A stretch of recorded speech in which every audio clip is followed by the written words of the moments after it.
હાથ જોડી અને કલિકાલ મહારાજા પરીક્ષિતને કહે, બાપજી, મારો પરિવાર બહુ મોટો છે. દંભ, પાખંડ, મૃષા, ચૌર્ય, અનાર્ય, આ બધા મારા માસિયા ભાઈઓ છે. બોલો નારાયણ. આ 4 ઠેકાણા આપ્યા એટલાથી મારે પૂરું થાહે નહીં. તો હજી કંઈક આપો.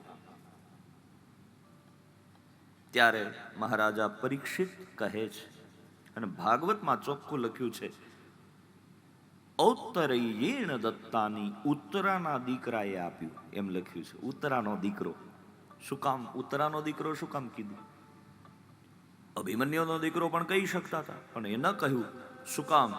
કારણ કે પિતા હોય ને, મા ને બાપ બે ઘરમાં બેઠા હોય હિંડોળે, એમાં કોઈક માગણ આવે તો બાપા છાપું વાંચતા રહે. બોલો નારાયણ. પણ માનું મન ઉદાર હોય કે મારા ઘરેથી કોઈ ખાલી હાથ ન જવું જોઈએ. એટલે માં ઊભી થાય, રહોડામાં જાય, જે કાંઈ લઈને ઓલા યાચકના જોડીમાં નાખે છે. એ આ દીધેલા રોટલા હોય ને, જે મા દ્વારા, એનો જ પરિવાર સુરક્ષિત હોય. યાદ રાખજો. આપણે ત્યાં યજ્ઞ થાય ત્યારે બ્રાહ્મણો માગે છે, યજમાનને કહે છે કે, યજમાન એવું માગે બ્રાહ્મણો પાસે, હે બ્રાહ્મણ દેવતા, અમારું કલ્યાણ થાવ, અમારા ઘરમાં ધન ધાન્ય અને સમૃદ્ધિનો આનંદ મળે, અમારા ઘરમાં ક્લેશ ન થાય, અમારા ઘરમાં આનંદ હોય, આવું માગે ને. અને એની માંગણીની હારે પાછી એક માંગણી હોય કે અતિથિંશ્ચ લભામહે, અમારા ઘરમાં, અમારે આંગણે અતિથિ આવે. તમને કદાચ ખબર ન હોય તો કહી દઉં,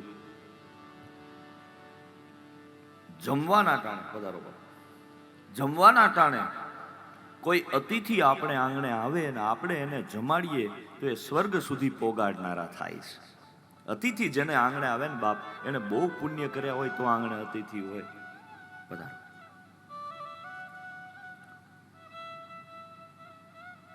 વેદમાં માગ્યું છે, અતિથિંશ્ચ લભામહે, અમે અતિથિઓને પામીએ, અમારે આંગણે માગણ આવે, આવું માગ્યું છે. અમારે આંગણે માગણ આવે. માગણ ક્યારે આવે?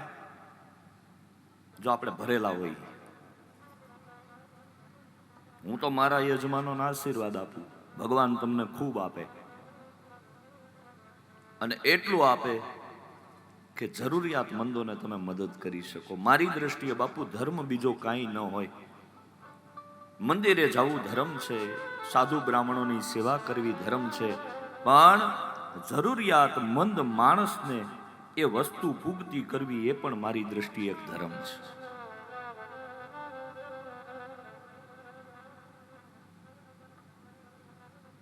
કલિકાલને કહે છે, હે કલિકાલ, સોનામાં તારે રહેવાનું. કળિયુગ કે કઈ વાંધો નહીં, એક મળ્યું એટલે બધું.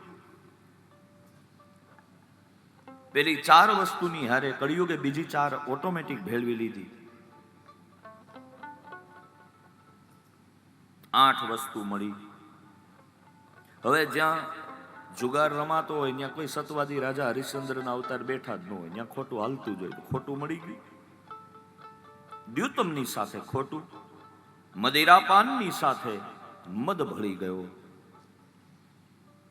સ્ત્રીહની સાથે કામ ભળી ગયો. હિંસા ત્યારે જ થાય જ્યારે મનમાં ક્રોધ આવે, તો એ ક્રોધ ભળી ગયો.